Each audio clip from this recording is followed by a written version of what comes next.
Higher secondary രണ്ടാം വർഷ physics ക്ലാസ്സിലേക്ക് എല്ലാ കുട്ടികൾക്കും സ്വാഗതം. നമ്മളിന്നിവിടെ രണ്ടാം വർഷത്തെ ഒന്നാമത്തെ ചാപ്റ്ററായ ഇലക്ട്രിക് ചാർജസ് ആൻഡ് ഫീൽഡ് എന്നതിനെ പറ്റിയാണ് ചർച്ച തുടങ്ങി വയ്ക്കുന്നത്. ചാർജുകൾ എന്ന് പറയുമ്പോൾ ഒരുപക്ഷെ എല്ലാവരും വളരെ സുപരിചിതമായി കേട്ടിട്ടുള്ള വാക്കാണ്. ചാർജുകളെ പറ്റി പറയുമ്പോൾ ആദ്യം തന്നെ മനസ്സിലാക്കേണ്ടത് ചാർജുകളുടെ അവസ്ഥയെ പറ്റിയാണ്. ചാർജുകൾക്ക് പൊതുവെ രണ്ട് അവസ്ഥയാകാം. ഒന്നുകിൽ ചാർജ് ഒരിടത്ത് സ്ഥിരമായി ഇരിക്കുകയാകാം, അല്ലെങ്കിൽ ചാർജ് ഒരു കമ്പിയിലൂടെ ഒഴുകി നടക്കുകയാകാം. അങ്ങനെ ചാർജ് കമ്പിയിലൂടെ ഒഴുകി നടക്കുന്ന അവസ്ഥയെ വൈദ്യുതി പ്രവാഹം, കറണ്ട്, ഇലക്ട്രിസിറ്റി, ഇലക്ട്രിക് കറണ്ട് എന്നെല്ലാം വിളിക്കും. നമുക്ക് ഏറ്റവും സുപരിചിതവും കൂടുതൽ ആളുകൾ സംസാരിക്കുന്നതുമായ ചാർജിന്റെ അവസ്ഥയാണ് ഇലക്ട്രിക് കറണ്ട് അല്ലെങ്കിൽ കറണ്ട് ഇലക്ട്രിസിറ്റി എന്ന് പറയുന്നത്, വൈദ്യുത പ്രവാഹം. എന്നാൽ നിത്യജീവിതത്തിൽ നമ്മൾ ശ്രദ്ധിക്കപ്പെടാതെ പോകുന്ന, എന്നാൽ നമ്മുടെ ഓരോ സാഹചര്യത്തിലും വരുന്ന ഒരു ചാർജിന്റെ അവസ്ഥയാണ് സ്റ്റാറ്റിക് ഇലക്ട്രിസിറ്റി അല്ലെങ്കിൽ സ്ഥിതി വൈദ്യുതി. നമ്മുടെ ഒന്നാമത്തെ ചാപ്റ്ററിൽ നമ്മൾ ഡീറ്റെയിൽഡ് ആയിട്ട് സ്റ്റാറ്റിക് ഇലക്ട്രിസിറ്റിയെ പറ്റിയാണ് പഠിക്കുക. സ്ഥിതി വൈദ്യുതി എന്താണ്? സ്ഥിതി വൈദ്യുതി ഒരിടത്ത് ഒരു ചാർജ് അനങ്ങാതെ ഇരുന്നാൽ, അങ്ങോട്ടും ഇങ്ങോട്ടും ചലിക്കാതെ ഒഴുകി നടക്കാതെ വെച്ചിരിക്കുന്ന സ്ഥലത്ത് സ്ഥിരമായിട്ട് ഇരുന്നാൽ ആ ചാർജ്, അതിന്റെ പരിസരത്തുള്ള കാര്യങ്ങൾ, ഇവയുമായി ബന്ധപ്പെട്ട പഠനശാഖയാണ് സ്റ്റാറ്റിക് ഇലക്ട്രിസിറ്റി എന്ന് പറയുക. അപ്പൊ ഈ ചാപ്റ്ററിൽ നമ്മൾ ആദ്യം കൈകാര്യം ചെയ്യുന്നത് ചാർജിന്റെ ഉത്ഭവത്തെ പറ്റിയാണ്. മനുഷ്യര് നൂറ്റാണ്ടുകൾക്ക് മുമ്പേ തന്നെ ചാർജ് എന്ന് പറയുന്ന അവസ്ഥയെ പറ്റി മനസ്സിലാക്കിയിരുന്നു. അതിന്റെ വ്യക്തത കൃത്യമായിട്ട് അറിഞ്ഞില്ല എങ്കിലും ചാർജ് എന്ന് പറയുന്ന അവസ്ഥ പദാർത്ഥങ്ങളിലുണ്ട് എന്ന് മനസ്സിലാക്കിയിരുന്നു. എന്താണ് ചാർജ് എന്ന് പറയുന്ന അവസ്ഥ? അപ്പൊ ചാർജ് എന്ന് പറയുന്ന അവസ്ഥയെ ആദ്യം കണ്ടെത്തിയത് ചില പ്രത്യേക വസ്തുക്കൾ എവിടെയെങ്കിലും ഉരച്ചു കഴിഞ്ഞാൽ ആ വസ്തു ചെറിയ വസ്തുക്കളായ പേപ്പർ കണങ്ങൾ, പേപ്പർ ബിറ്റ്സ്, പൊടി കണകങ്ങൾ, ഡസ്റ്റ് പാർട്ടിക്കിൾസ് എന്നിവയെല്ലാം ആകർഷിക്കുന്നതായിട്ട് മനസ്സിലാക്കുകയുണ്ടായി. അപ്പൊ ഉരയ്ക്കുന്നതിന് മുമ്പ് ഇത്തരം വസ്തുക്കൾ ഈ ചെറിയ വസ്തുക്കളെ ആകർഷിക്കുന്നില്ല. ഉരച്ച് കഴിയുമ്പോഴാണ് ഇവര് പേപ്പർ ബിറ്റുകളെ ആകർഷിക്കുന്നതായിട്ട് കണ്ടെത്തിയത്. അപ്പോൾ ഉരയ്ക്കുന്നതിന് മുമ്പുള്ള പദാർത്ഥത്തിന്റെ സ്വഭാവവും ഉരച്ചതിന് ശേഷമുള്ള പദാർത്ഥത്തിന്റെ സ്വഭാവവും രണ്ടും രണ്ടാണ്. എന്താണ് പദാർത്ഥത്തിന് ഉരയ്ക്കുമ്പോൾ കിട്ടിയ സ്വഭാവം? ഉരച്ചു കഴിഞ്ഞപ്പോൾ, അല്ലെ റബ്ബ് ചെയ്ത് കഴിഞ്ഞപ്പോൾ അത് മറ്റു വസ്തുക്കളെ ആകർഷിക്കുവാൻ തുടങ്ങി. അങ്ങനെ മറ്റു വസ്തുക്കളെ ആകർഷിക്കുന്ന സ്വഭാവത്തെയാണ് ആദ്യം ചാർജ് എന്ന പേരിട്ടത്. The property by which certain bodies attract small bits of paper like particles or dust particles when they get rubbed is called charge. അപ്പൊ ന്യായമായിട്ട് ചോദിക്കാം, മാഗ്നറ്റിന് കാന്തത്തിന് ആകർഷണ ശക്തി ഉണ്ടല്ലോ. അപ്പൊ അതും ചാർജ് തന്നെയല്ലേ എന്നൊരു സംശയം ഉണ്ടാകാം. ചാർജ് എന്ന് പറയുന്ന ആകർഷണ സ്വഭാവവും മാഗ്നറ്റ് എന്ന് പറയുന്ന ആകർഷണ സ്വഭാവവും തമ്മിൽ വലിയൊരു അന്തരമുണ്ട്. പ്രധാനപ്പെട്ട അന്തരം എന്ന് പറയുന്നത് മാഗ്നറ്റ് എന്ന് പറയുന്ന വസ്തു എല്ലാ പദാർത്ഥങ്ങളെയും ആകർഷിക്കുകയില്ല എന്നുള്ളതാണ്. ഒരു കാന്തത്തിന്, ഒരു മാഗ്നറ്റിന് ചില പ്രത്യേക പദാർത്ഥങ്ങളിൽ മാത്രമേ ആകർഷണ ശക്തി കൊടുക്കുവാൻ കഴിയുകയുള്ളൂ, ഇരുമ്പ് പോലെയുള്ള വസ്തുക്കളിൽ. എന്നാൽ ചാർജ് എന്ന് പറയുന്ന അവസ്ഥയിലിരിക്കുന്ന പദാർത്ഥത്തിന് മറ്റ് എല്ലാ പദാർത്ഥങ്ങളിലും ഫോഴ്സ് ചെലുത്തുവാൻ സാധിക്കും. മാഗ്നറ്റിന്റെ കേസായാലും ചാർജിന്റെ കേസായാലും ഫോഴ്സ് ആകർഷണം തന്നെയാവണമെന്ന് നിർബന്ധമില്ല. രണ്ടാമത്തെ പദാർത്ഥത്തിന്റെ സ്വഭാവം നോക്കിയിട്ട് ചിലപ്പോൾ വികർഷണവുമാകാം. അപ്പൊ ചാർജ് എന്ന് പറയുന്ന അവസ്ഥയിൽ ഉള്ള വസ്തുവിന് മറ്റെല്ലാ വസ്തുക്കളിലും ഫോഴ്സ് ചെലുത്താൻ കഴിയും. മാഗ്നറ്റ് എന്ന് പറയുന്ന അവസ്ഥയിലിരിക്കുന്ന വസ്തുവിന് ചില പ്രത്യേക വസ്തുക്കളിൽ മാത്രമേ ഫോഴ്സ് ചെലുത്തുവാൻ സാധിക്കുക ഉള്ളൂ. അപ്പോ ഇത് കൂടുതൽ പഠനത്തിനായി നിങ്ങളുടെ പുസ്തകത്തിൽ 1-2 എക്സാമ്പിൾസ് പറയുന്നുണ്ട്. ഒരു എബണൈറ്റ് റോഡിന്റെ കഥയാണ് ആദ്യം പറയുക. ഒരു എബണൈറ്റ് റോഡ്. എബണൈറ്റ് റോഡ് എന്ന് പറഞ്ഞു കഴിഞ്ഞാൽ വളരെ കട്ടി കൂടിയ ഒരു തരം റബ്ബറാണ്. ഹാർഡ് റബ്ബർ എന്ന് വിളിക്കും. അല്ലെങ്കിൽ ഒരു കട്ടി കൂടിയ പ്ലാസ്റ്റിക് ദണ്ട് പകരമെടുത്താലും മതി. അപ്പൊ അത്തരം എബണൈറ്റ് റോഡുകൾ ഫർ എന്ന് പറയുന്ന മിനുസമുള്ള മുടികളിൽ നന്നായിട്ട് ഉരച്ചു കഴിഞ്ഞാൽ ഈ എബണൈറ്റ് റോഡ് ചെറിയ പേപ്പർ ബിറ്റുകളെ നന്നായി ആകർഷിക്കുന്നതായിട്ട് മനസ്സിലാക്കിയിരുന്നു.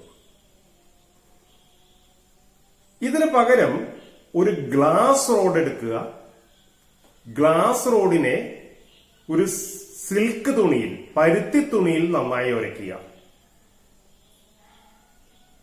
ഉരച്ച ശേഷം ഗ്ലാസ് റോഡ് നേരത്തെ പറഞ്ഞതുപോലെ ചെറിയ പേപ്പർ ബിറ്റുകളെയും പൊടിപടലങ്ങളെയും ആകർഷിക്കുന്നതായിട്ട് മനസ്സിലാക്കി.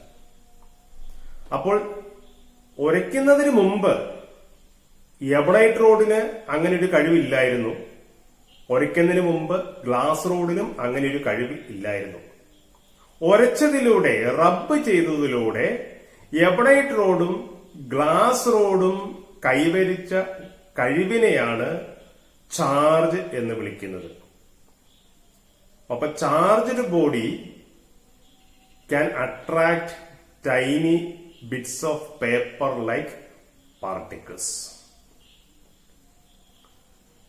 ഇനി ചാർജുകളുടെ ആദ്യം കണ്ടെത്തിയ ഒരു സ്വഭാവത്തിലേക്കാണ് പോവുക.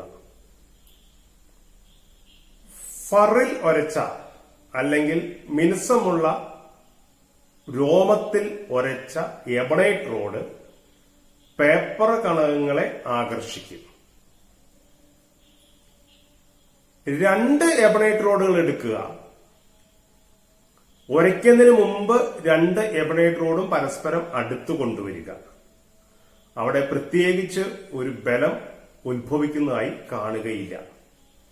എന്നാൽ 2 എബണൈറ്റ് റോഡും മിനുസമുള്ള രോമത്തിൽ ഒരച്ച ശേഷം, ഫറിൽ ഒരച്ച ശേഷം പരസ്പരം അടുത്തടുത്ത് കൊണ്ടുവരുമ്പോൾ അവിടെ നേരത്തെ പ്രതീക്ഷിച്ച ആകർഷണത്തിന് പകരം കണ്ടത് ഒരു വികർഷണമാണ്, റിപ്പൽഷനാണ് കണ്ടത്. അവിടെ നിന്നാണ് മനസ്സിലാക്കിയത് ചാർജുള്ള ബോഡികൾക്ക് അട്രാക്ഷൻ മാത്രമല്ല, ചിലപ്പോൾ അവർ ചെലുത്തുന്ന ഫോഴ്സ് റിപ്പൽഷനും ആകാം എന്ന്. ഇതേപോലെ തന്നെ 2 ഗ്ലാസ് റോഡുകൾ എടുത്തു. വെറുതെ എടുത്തപ്പോൾ തന്നെ അവരെ പരസ്പരം അടുത്തടുത്ത് കൊണ്ടുവന്നപ്പോൾ അവരിൽ പ്രത്യേക ഒരു ആകർഷണ വികർഷണ ബലം കണ്ടില്ല. എന്നാൽ ഈ രണ്ട് ഗ്ലാസ് റോഡുകളെ പരുത്തി തുണിയിൽ സിൽക്കിൽ നന്നായി റബ്ബ് ചെയ്ത ശേഷം അടുത്തടുത്ത് കൊണ്ടുവന്നപ്പോൾ അവിടെയും പ്രതീക്ഷയ്ക്ക് വിരുദ്ധമായി ഒരു റിപ്പൽഷനാണ് കണ്ടെത്തിയത്. മൂന്നാമത് ചെയ്ത പരീക്ഷണം എന്ന് പറയുന്നത് ഫറിൽ ഒരച്ച എബണൈറ്റ് റോഡിനെയും സിൽക്കിൽ ഒരച്ച ഗ്ലാസ് റോഡിനെയും പരസ്പരം അടുത്തു കൊണ്ടുവന്നു. ഒരു റബ്ബ് ചെയ്ത ശേഷമുള്ള എബണൈറ്റിനെയും ഗ്ലാസ് റോഡിനെയും അടുത്തടുത്ത് കൊണ്ടുവന്നപ്പോൾ വിചിത്രമെന്ന് പറയട്ടെ, ഇപ്പോൾ കണ്ടത് അവർ തമ്മിലുള്ള ഒരു ആകർഷണ ശക്തിയെയാണ്. അപ്പോൾ അടുത്തടുത്ത് കൊണ്ടുവരുന്നത് ആര് എന്നത് നോക്കി ചിലപ്പോൾ ബലം ആകർഷണം അട്രാക്ഷൻ ആണെന്നും ചിലപ്പോൾ ഫോഴ്സ് റിപ്പൽഷൻ ആണ് എന്നും കണ്ടെത്തി. ഇതിൽ നിന്ന് അനുമാനങ്ങൾ ഉണ്ടായിയെടുത്തത് ഇങ്ങനെയാണ്. ഫറിൽ ഒരയ്ക്കുന്ന എല്ലാ എബണൈറ്റ് റോഡുകൾക്കും കിട്ടുന്ന ചാർജ് ഒരു പ്രത്യേക തരം ചാർജാണ്. സിൽക്കിൽ ഒരയ്ക്കുന്ന ഗ്ലാസ് റോഡിന് ലഭിക്കുന്ന ചാർജ് മറ്റൊരു പ്രത്യേക തരം ചാർജാണ്. രണ്ടും രണ്ട് തരം ചാർജിന്റെ അവസ്ഥയാണ് എന്ന് മനസ്സിലാക്കി. അതില് എബണൈറ്റ് എന്ന് പറയുന്ന വസ്തുവിന് ഗ്രീക്ക് ഭാഷയിൽ ഇലക്ട്രൺ എന്ന പേര് ഉണ്ടായിരുന്നത് മൂലം എബണൈറ്റ് റോഡിന് ഉണ്ടായ സ്വഭാവത്തെ ഇലക്ട്രോൺ അല്ലെങ്കിൽ ഒരു നെഗറ്റീവ് ചാർജ് എന്നൊക്കെ പേരിട്ടു. അങ്ങനെ എബണൈറ്റ് റോഡിന് കിട്ടുന്ന ചാർജാണ് നെഗറ്റീവ് ചാർജ്. തീർച്ചയായിട്ടും ഒരു വിപരീത തരം വ്യത്യസ്ത തരം ചാർജ് ഗ്ലാസ് റോഡിൽ ഉണ്ടാവുന്നത് കൊണ്ട് ഗ്ലാസ് റോഡിന് കിട്ടിയ ചാർജിനെ ന്യായമായിട്ടും പോസിറ്റീവ് ചാർജ് എന്ന് പേരിട്ടു. അപ്പോൾ വസ്തുക്കൾ മറ്റു വസ്തുക്കളിൽ റബ്ബ് ചെയ്യുമ്പോൾ ലഭിക്കുന്ന ചാർജ് രണ്ട് തരത്തിലാകാം.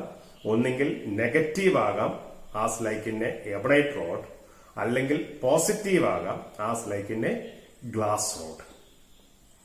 ഇവിടെ നിന്ന് നമ്മൾ ഒന്നാമത്തെ ചാർജിന്റെ ഒന്നാമത്തെ ഒരു നിയമം ഉണ്ടാക്കിയെടുക്കുകയാണ്. നേരത്തെ നടത്തിയ പരീക്ഷണത്തിൽ നിന്ന് ഉണ്ടായി വന്ന നിയമമാണ്. എബണൈറ്റും ഒരച്ച ശേഷം കൊണ്ടുവന്നപ്പോൾ റിപ്പൽ ചെയ്തു. നെഗറ്റീവും റിപ്പൽ ചെയ്തു. ഗ്ലാസ് റോഡും അടുത്തടുത്ത് കൊണ്ടുവന്നപ്പോൾ റിപ്പൽ ചെയ്തു. പോസിറ്റീവും റിപ്പൽ ചെയ്തു. എന്നാൽ റബ്ബ് ചെയ്ത ശേഷമുള്ള എബണൈറ്റ് റോഡും റബ്ബ് ചെയ്ത ശേഷമുള്ള ഗ്ലാസ് റോഡും പരസ്പരം അട്രാക്ട് ചെയ്യുകയാണ് ചെയ്തത്. എന്ന് വെച്ചാൽ വ്യത്യസ്ത തരത്തിലുള്ള ചാർജുകൾ, പോസിറ്റീവ് ചാർജും നെഗറ്റീവ് ചാർജും തമ്മിൽ എപ്പോഴും അട്രാക്ഷൻ ആയിരിക്കും. ഇതിൽ നിന്ന് ഉണ്ടാക്കിയെടുത്ത നിയമമാണ് like charges repel and unlike charges attract. സ്വജാതീയ ചാർജുകൾ വികർഷിക്കുകയും വിജാതീയ ചാർജുകൾ ആകർഷിക്കുകയും ചെയ്യും. ഞാന് ഈ ഫ്രിക്ഷൻ മുഖേന അല്ലെങ്കിൽ റബ്ബ് ചെയ്യുമ്പോൾ എങ്ങനെയാണ് വസ്തുക്കളിൽ ഈ ആകർഷണ ശക്തി ഉണ്ടാകുക അല്ലെങ്കിൽ ചാർജ് ഉണ്ടാകുക എന്നത് ഒരു സമസ്യയായിട്ട് നൂറ്റാണ്ടുകൾ നിലനിന്നു. ഒരുപാട് കാലങ്ങൾക്ക് ശേഷമാണ് ഇതിന് വ്യക്തമായൊരു എക്സ്പ്ലനേഷൻ കണ്ടെത്തിയത്. ഇന്ന് നിങ്ങൾക്കറിയാം, പദാർത്ഥങ്ങൾ ഉണ്ടാകുന്നത് ആറ്റങ്ങൾ കൂടിച്ചേർന്നാണ് എന്നും ആറ്റങ്ങൾ ഉണ്ടാകുന്നത് അടിസ്ഥാന കണികകളായ ഇലക്ട്രോൺ, പ്രോട്ടോൺ, ന്യൂട്രോൺ എന്നിവയെല്ലാം സംയോജിച്ചാണെന്ന് മനസ്സിലാക്കിയിട്ടുണ്ട്. അപ്പോൾ ഒരു ബോഡി എടുക്കുമ്പോൾ, ഒരു വസ്തു എടുക്കുമ്പോൾ അതിൽ നെഗറ്റീവ് ചാർജുള്ള ഇലക്ട്രോണുകളുണ്ട് എന്നും അതിൽ പോസിറ്റീവ് ചാർജുള്ള പ്രോട്ടോൺ ഉണ്ട് എന്നും ന്യൂട്രൽ ചാർജുള്ള ന്യൂട്രോൺ ഉണ്ട് എന്നും ഇങ്ങനെ 3 ചാർജുകളും മിക്സ് ചെയ്ത് ആണ് ഒരു വസ്തുവിലെ ആറ്റം രൂപപ്പെടുന്നതെന്നും അങ്ങനത്തെ ആറ്റങ്ങൾ കൂടിക്കൂടി വന്നാണ് പദാർത്ഥം വലിപ്പം വെക്കുന്നതെന്നും ഒക്കെ ഇന്ന് നിങ്ങൾക്കറിയാം. എന്ന് പറഞ്ഞാൽ അതിന്റെ അർത്ഥം ലോകത്തുള്ള എല്ലാ പദാർത്ഥങ്ങളിലും ചാർജ് എന്ന് പറയുന്ന അവസ്ഥയുണ്ട്. ആ ജന്മസിദ്ധമായ അവസ്ഥയാണ് ചാർജ് എന്ന് പറയുന്നത്. പക്ഷേ വസ്തുക്കൾ ആ സ്വഭാവം പുറത്തേക്ക് പ്രകടിപ്പിക്കില്ല എല്ലായ്പ്പോഴും. എപ്പോഴാണ് വസ്തുക്കൾ പുറത്തേക്ക് ആ സ്വഭാവം പ്രകടിപ്പിക്കുക എന്ന് ചോദിച്ചു കഴിഞ്ഞാൽ, ആ വസ്തുവിൽ അടങ്ങിയിരിക്കുന്ന അടിസ്ഥാന കണികകളുടെ സ്വഭാവമായ പ്രോട്ടോണിന്റെ പോസിറ്റീവും ഇലക്ട്രോണിന്റെ നെഗറ്റീവ് ചാർജുകളും കയറ്റിയിറക്കം അളവിൽ ഏറ്റക്കുറച്ചിൽ സംഭവിക്കുമ്പോഴാണ് ആ വസ്തു ചാർജ് എന്ന് പറയുന്ന സ്വഭാവം പുറത്തേക്ക് പ്രകടിപ്പിക്കുക. അതിന്റെ പ്രോട്ടോണിന്റെ എണ്ണവും ഇലക്ട്രോണിന്റെ എണ്ണവും തുല്യമായിട്ടാണ് വസ്തുവിൽ പദാർത്ഥത്തിൽ ഉള്ളത് എങ്കിൽ അടിസ്ഥാനപരമായി ആ വസ്തുവിൽ ചാർജുകൾ ഉണ്ടെങ്കിലും പുറത്തേക്ക് അതിനെ പ്രകടിപ്പിക്കുവാൻ സാധ്യമല്ല. അപ്പോൾ റബ്ബ് ചെയ്യുമ്പോൾ എങ്ങനെയാണ് വസ്തുവിന് ചാർജ് ലഭിക്കുക? റബ്ബ് ചെയ്യുക എന്ന് പറഞ്ഞാൽ ഉരസുകയാണ്. ഉരസുമ്പോൾ ഉരസുന്ന എനർജി എടുത്തിട്ട് ഫ്രിക്ഷനെതിരെ പ്രവർത്തിക്കുന്ന ഊർജം എടുത്തിട്ട് പ്രതലത്തിൽ സർഫസിൽ ലൂസായി കിടക്കുന്ന ഇലക്ട്രോൺ ഒരു പദാർത്ഥത്തിൽ നിന്ന് മറ്റൊരു പദാർത്ഥത്തിലേക്ക് ട്രാൻസ്ഫർ ചെയ്യും. അപ്പോൾ അങ്ങനെ ഉരയ്ക്കുമ്പോൾ കിട്ടുന്ന ഉരയ്ക്കാനെടുക്കുന്ന ഊർജത്തിൽ നിന്ന് ലഭിക്കുന്ന ഊർജം ഉപയോഗിച്ച് ഇലക്ട്രോൺ ഒരു വസ്തുവിൽ നിന്ന് മറ്റൊരു വസ്തുവിലേക്ക് ട്രാൻസ്ഫർ ചെയ്യുമ്പോൾ എവിടുന്നാണോ ട്രാൻസ്ഫർ ചെയ്ത് പോയത് ആ ബോഡിയിൽ നെഗറ്റീവ് ചാർജുള്ള ഇലക്ട്രോണുകളുടെ അളവ് കുറയുകയും എങ്ങോട്ടാണോ ട്രാൻസ്ഫർ ആയി പോയത് ആ ബോഡിയിൽ നെഗറ്റീവ് ചാർജുള്ള ഇലക്ട്രോണുകളുടെ എണ്ണം പതിവിൽ കൂടുകയും ചെയ്യും. അങ്ങനെ സംഭവിക്കുമ്പോൾ രണ്ട് വസ്തുവിലും ആകെ പോസിറ്റീവ് നെഗറ്റീവ് ചാർജിന്റെ വില കൂട്ടി നോക്കുമ്പോൾ ഒരു ഏറ്റക്കുറച്ചിൽ ഉണ്ടാവുകയും ആ ഏറ്റക്കുറച്ചിൽ മൂലം രണ്ട് വസ്തുക്കളും ചാർജ് ആവുകയും ചെയ്യും. അപ്പോൾ റബ്ബ് ചെയ്യുമ്പോൾ ഒരു ബോഡി നെഗറ്റീവ് ചാർജാണ് ആകുന്നതെങ്കിൽ രണ്ടാമത്തെ ബോഡി ഉറപ്പായിട്ടും പോസിറ്റീവ് ചാർജും ആയിട്ടുണ്ടാകും. അപ്പൊ എബണൈറ്റ് റോഡ് ഫറിൽ ഉരയ്ക്കുമ്പോൾ എബണൈറ്റിന് നെഗറ്റീവ് ചാർജ് കിട്ടി എന്ന് നമ്മൾ പറഞ്ഞുവെങ്കിൽ നമ്മൾ പറയാതെ പോയ മറ്റൊരു കാര്യമുണ്ട്. ഏതാണ്? ഫറിന് പോസിറ്റീവ് ചാർജ് കിട്ടിയിട്ടുണ്ട്. അതുപോലെ സിൽക്കിൽ ഗ്ലാസ് റോഡ് ഉരയ്ക്കുമ്പോൾ ഗ്ലാസ് റോഡിന് പോസിറ്റീവ് ചാർജ് കിട്ടി എന്ന് പറയുന്നുണ്ടെങ്കിൽ ഒപ്പം സിൽക്കിന് നെഗറ്റീവ് ചാർജും കിട്ടിയിട്ടുണ്ട്. അതുകൊണ്ട് ഉരച്ച ശേഷം എബണൈറ്റും ഗ്ലാസ് റോഡും അടുത്ത് കൊണ്ടുവന്നപ്പോൾ അവർ അട്രാക്ട് ചെയ്തുവെങ്കിൽ അതോടൊപ്പം തന്നെ ഫറിനെയും സിൽക്കിനെയും അടുത്തടുത്ത് കൊണ്ടുവന്നാൽ അവിടെയും കാണും ഒരു അട്രാക്ഷൻ. ഓക്കെ. അപ്പോ ചാർജുകളുടെ വ്യത്യസ്ത തരം ചാർജുകളുടെ ഒരു വസ്തുവിലുള്ള ഏറ്റക്കുറച്ചിലാണ് വസ്തു പുറമേക്ക് ചാർജ് ഉണ്ടോ ഇല്ലയോ എന്ന് കാണിക്കുന്നത്. ഞാൻ നേരത്തെ പറഞ്ഞായിരുന്നു, ചാർജ് ഉള്ള വസ്തുവിന് മറ്റ് എല്ലാ വസ്തുക്കളിലും ഫോഴ്സ് കൊടുക്കാൻ കഴിയുമെന്ന്. മാഗ്നറ്റിന് എല്ലാ വസ്തുക്കളിലും ഫോഴ്സ് കൊടുക്കാൻ ശേഷിയില്ല. ചാർജ് ഉള്ള വസ്തുവിന് എല്ലാ വസ്തുക്കളിലും ഫോഴ്സ് കൊടുക്കാൻ കഴിയും.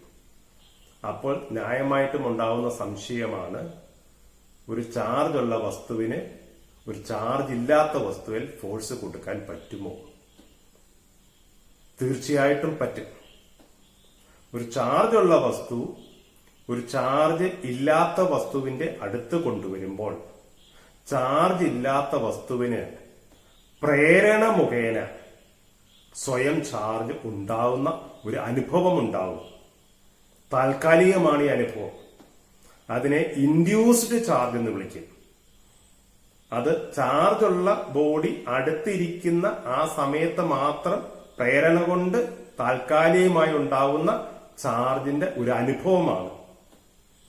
അത്തരം അനുഭവങ്ങളിൽ ആകെ പോസിറ്റീവ് നെഗറ്റീവ് ചാർജുകൾക്ക് ഏറ്റക്കുറച്ചിൽ ഉണ്ടാകുന്നില്ല.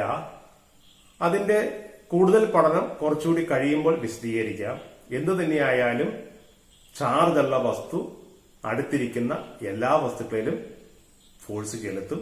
അതിന് പോസിറ്റീവ് ചാർജ് ആയാലും നെഗറ്റീവ് ചാർജ് ആയാലും ന്യൂട്രൽ ചാർജ് ആണെങ്കിലും ഫോഴ്സ് ചെലുത്തും. രണ്ട് വസ്തുക്കൾ അടുത്തടുത്ത് വെച്ച് കഴിഞ്ഞാൽ അവർ തമ്മിൽ ഒരു ആകർഷണം ഉണ്ടായി എന്നതുകൊണ്ട് രണ്ട് വസ്തുക്കളിലും ചാർജ് ഉണ്ട് എന്ന് നമുക്ക് അനുമാനിക്കാൻ സാധ്യമല്ല. രണ്ട് വസ്തുക്കളെ അടുത്തടുത്ത് വെക്കുമ്പോൾ അവർ തമ്മിൽ ഒരു ആകർഷണം കണ്ടു കഴിഞ്ഞാൽ ആ രണ്ട് വസ്തുവിലും ചാർജ് ഉണ്ട് എന്ന് നമുക്ക് പ്രതീക്ഷിക്കാൻ വയ്യ. ഒരുപക്ഷെ രണ്ടിലും ചാർജ് ഇല്ലാതിരിക്കും. രണ്ടിലും ചാർജ് ഇല്ല എങ്കിൽ അവർ തമ്മിൽ ഒരു ആകർഷണം കാണും. ഏത് ആകർഷണമാണ്? ഗ്രാവിറ്റേഷണൽ ഫോഴ്സ് ഉണ്ടാവും. നമുക്ക് ഉറപ്പുണ്ട് അതിൽ ഒരാൾക്ക് ചാർജ് ഉണ്ട് എന്ന്. അങ്ങനെയെങ്കിലും മറ്റൊരാൾക്ക് ചാർജ് ഉണ്ടോ ഇല്ലയോ എന്ന് ഉറപ്പിക്കാൻ വയ്യ. കാരണം രണ്ടാമത്തെ ആൾ ന്യൂട്രൽ ചാർജ് ആണെങ്കിലും ഒരു ചാർജ് അടുത്തുകൊണ്ട് വയ്ക്കുമ്പോൾ അവർ തമ്മിൽ ആകർഷണം തന്നെയാണ് ഉണ്ടാകുന്നത്. അതാണ് ebonite road tiny bits of പേപ്പറിന്റെ അടുത്ത് കൊണ്ടുവരുമ്പോൾ ടൈനി ബിറ്റ്സ് ഓഫ് പേപ്പറിന് ചാർജ് ഉണ്ടെന്ന് നമ്മൾ നേരത്തെ പറഞ്ഞിട്ടില്ല. എബണൈറ്റ് റോഡും ബിറ്റ്സ് ഓഫ് പേപ്പറിനെ അട്രാക്ട് ചെയ്യും.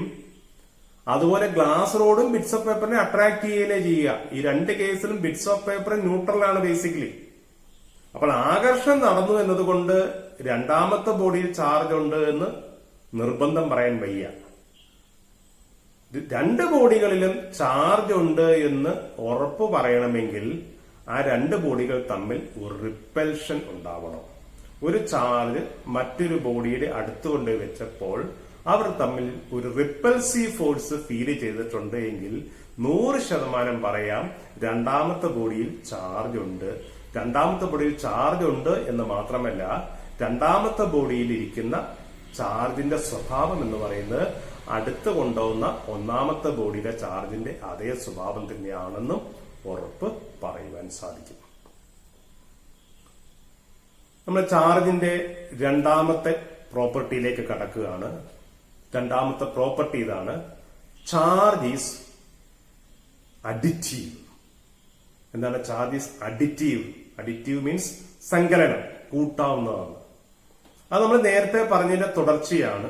ഒരു ആറ്റം പറഞ്ഞപ്പോൾ തന്നെ പറഞ്ഞു, ഒരു വസ്തുവിൽ ആറ്റമായി അതിൽ ധാരാളം പോസിറ്റീവ് ചാർജുകളും ധാരാളം നെഗറ്റീവ് ചാർജുകളും ധാരാളം ന്യൂട്രൽ ചാർജുകളും കാണും. ആ വസ്തു പുറത്തേക്ക് പ്രകടിപ്പിക്കുന്ന ചാർജിന്റെ അവസ്ഥ എന്ന് പറയുന്നത് അതിൽ അടങ്ങിയിരിക്കുന്ന മൊത്തം ചാർജുകളുടെ സമ്മാണ്, ആൾജിബ്രൈക് സമ്മാണ്. ആൾജിബ്രൈക് സം എന്ന് പറയുമ്പോൾ ചിഹ്നം ഇട്ട് വേണം ആഡ് ചെയ്യാൻ. പോസിറ്റീവ് ചാർജുകൾക്ക് പ്ലസ് സിമ്പിൾ ഇട്ടും നെഗറ്റീവ് ചാർജുകൾക്ക് മൈനസ് സിമ്പിളും ഇട്ട് എല്ലാത്തിനെയും ആഡ് ചെയ്യുമ്പോൾ മൊത്തം എന്ത് വിലയാണോ കിട്ടുക ആ വിലയുള്ള ചാർജിന്റെ സ്വഭാവമായിരിക്കും ആ വസ്തു മൊത്തത്തിൽ പുറത്തേക്ക് പ്രകടിപ്പിക്കുക. ഇപ്പൊ ഒരു വസ്തുവിൽ +Q1 +Q2 -Q3 -Q4 എന്നിങ്ങനെ 4 ചാർജുകൾ ഉണ്ടെങ്കിൽ the total charge of the body is considered as Q is equal to Q1 + Q2 -Q3 -Q4 എന്നിങ്ങനെയാണ്. So the total charge in a body is the algebraic sum of the individual charges contained in it, whether positive or negative. അടുത്തത് charge അളക്കുന്ന unit ആണ്. ചാർജിനെ അളക്കുവാൻ ഒരു unit വേണം. ചാർജിനെ Coulomb എന്ന് പറയുന്ന യൂണിറ്റ് ഉപയോഗിച്ചാണ് അളക്കുക. അതിന്റെ സിമ്പല് C ആണ്, കൂളംബ്. ചാർജിന്റെ മൂന്നാമത്തെ സ്വഭാവത്തിലേക്കാണ് വരിക. മൂന്നാമത്തെ സ്വഭാവം ഇതാണ്: charge in A body is always quantised. Charge is quantised. Quantisation theory, quantum theory നിങ്ങൾ കഴിഞ്ഞ വർഷം കുറെ കേട്ടിട്ടുണ്ടാവും. ക്വാണ്ടൈസേഷൻ തിയറി കെമിസ്ട്രിയിലും ഫിസിക്സിലും എവിടെയെല്ലാം പറയുന്നുണ്ടോ അവിടെയെല്ലാം പാക്കറ്റിന്റെ കേസുകളാണ് പൊതുവെ പറയുക. പാക്കറ്റ്. ക്വാണ്ടൈസേഷൻ തിയറി അപ്ലൈ ചെയ്യാവുന്ന സ്ഥലങ്ങളിൽ എന്തെങ്കിലും ട്രാൻസ്ഫർ, എന്ത് ട്രാൻസ്ഫർ ആകാം, എനർജി ട്രാൻസ്ഫർ ആകാം, ചാർജ് ട്രാൻസ്ഫർ ആകാം, എന്തിന്റെ ട്രാൻസ്ഫറിന്റെ കഥ പറയുന്ന സ്ഥലത്താണോ ക്വാണ്ടൈസേഷൻ തിയറി കൊണ്ടുവരിക, ആ സ്ഥലങ്ങളെല്ലാം പറയുന്നത് എന്താണ്, അവിടെ നടത്തുന്ന കൈമാറ്റങ്ങൾ, ട്രാൻസ്ഫർ ഒരു പ്രത്യേക പാക്കറ്റിൽ ഉള്ള അളവിന് തുല്യമോ അതിന്റെ ഗണിതങ്ങളോ ആയിട്ടായിരിക്കും. Multiples of packets. അങ്ങനത്തെ ഏറ്റവും ചെറിയ പാക്കറ്റിൽ കാണാവുന്ന ഒരു അളവ് കാണും. അതിനേക്കാൾ കുറഞ്ഞ അളവുള്ള പാക്കറ്റുകളെ അവിടെ കണ്ടെത്തുവാൻ സാധിക്കുകയില്ല. അതാണ് ക്വാണ്ടൈസേഷൻ തിയറിയുടെ ബേസിക് പ്രിൻസിപ്പിൾ. അപ്പൊ charge is quantised. Charge in A body is quantised എന്ന് പറഞ്ഞാൽ ബോഡിയിൽ ചാർജ് കാണുന്നത് ഒന്നെങ്കിൽ അത് ചാർജ് വേറൊരു വസ്തുവിൽ നിന്ന് ഇങ്ങോട്ട് നേടിയിട്ടോ അല്ലെങ്കിൽ അങ്ങോട്ട് കൊടുത്തിട്ടോ ആണ്. അത് ക്വാണ്ടൈസ്ഡ് ആണ് എന്ന് പറയുമ്പോൾ നേടിയ ചാർജ് അല്ലെങ്കിൽ കൊടുത്ത ചാർജ് ഏതോ ഒരു ചെറിയ ചാർജിന്റെ ഇന്റഗ്രൽ മൾട്ടിപ്പിൾസ് ആയിരിക്കും. എന്ന് പറഞ്ഞാൽ ഒരു ഫണ്ടമെന്റൽ ചാർജ് ഉണ്ട്, ഏറ്റവും ചെറുത് എന്ന് വിളിക്കാവുന്ന ഒരു ഫണ്ടമെന്റൽ ചാർജ് ഉണ്ട്. അതിനെയാണ് ക്വാണ്ടം ഓഫ് ചാർജ് എന്ന് വിളിക്കാം. എ ക്വാണ്ടം ഓഫ് ചാർജ്, ഒരു ചാർജിന്റെ ഒരു പാക്കറ്റ്. അതിനേക്കാൾ അളവ് കുറഞ്ഞ ചാർജിന്റെ പാക്കറ്റിനെ പ്രപഞ്ചത്തിലെങ്ങും കാണുവാൻ സാധിക്കുകയില്ല. ആ ഏറ്റവും അളവ് കുറഞ്ഞ ചാർജുള്ള പാക്കറ്റിനെ വിളിക്കുന്ന പേരാണ് ഫണ്ടമെന്റൽ ചാർജ്. രണ്ട് ബോഡികൾ തമ്മിൽ ചാർജുകൾ കൈമാറ്റം ചെയ്യുമ്പോൾ ഈ ഫണ്ടമെന്റൽ ചാർജ് എന്ന് പറയുന്ന പാക്കറ്റിലെ ചാർജിന്റെ അളവ് എത്ര കൂളമാണോ അതിന്റെ ഇന്റഗ്രൽ മൾട്ടിപ്പിൾസ് ആയിട്ട്, പൂർണ്ണസംഖ്യ ഗണിതങ്ങളായിട്ട് മാത്രമേ കൈമാറ്റം നടക്കുകയുള്ളൂ. ഒരു ഫണ്ടമെന്റൽ ചാർജ്, ഒരു പാക്കറ്റ്, അല്ലെങ്കിൽ രണ്ട് ഫണ്ടമെന്റൽ ചാർജ് അല്ലെങ്കിൽ രണ്ട് പാക്കറ്റ് ഒന്നിച്ച് ട്രാൻസ്ഫർ ചെയ്യാം.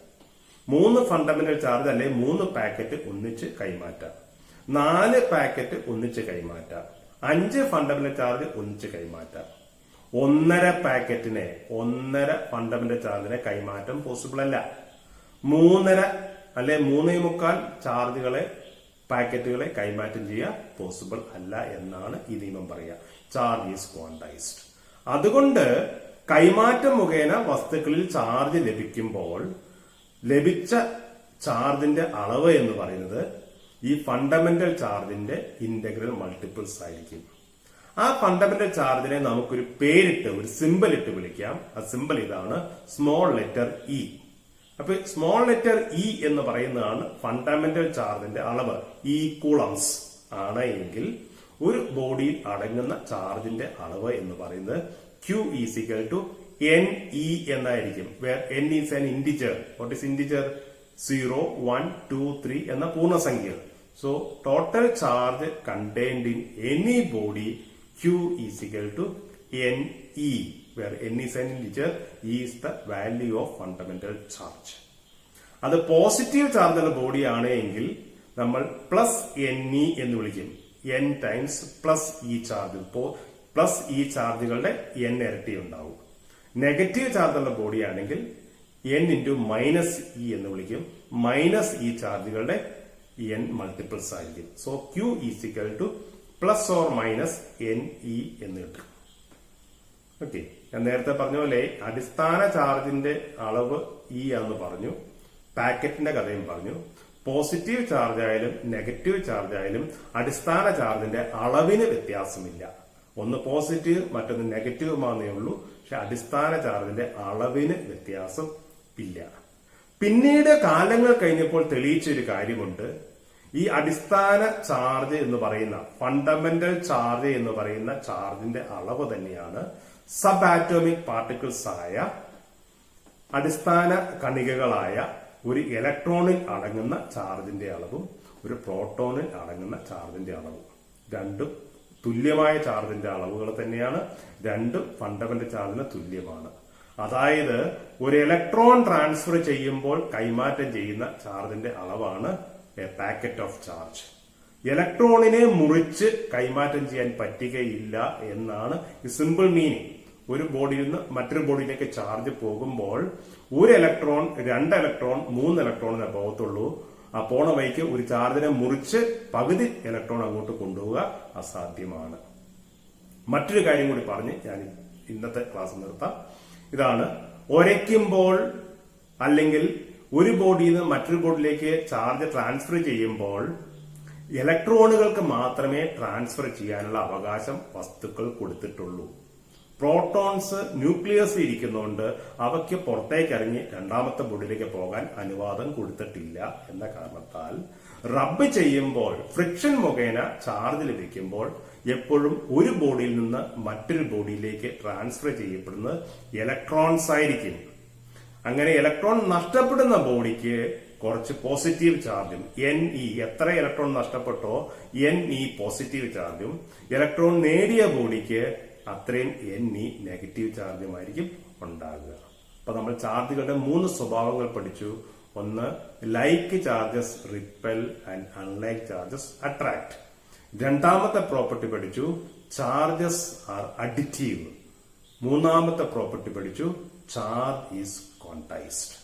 ഇത്തരം കാര്യങ്ങൾ മനസ്സിലായി കാണുമെന്ന് വിചാരിക്കുന്നു. ഒന്നുകൂടി ഇത് ആവർത്തിച്ച് കേൾക്കുക, നന്നായി പഠിക്കുക. നമുക്ക് അടുത്ത ക്ലാസ്സിൽ ഇതിന്റെ തുടർച്ച കൂടുതൽ ചർച്ച ചെയ്യാം. Thank you.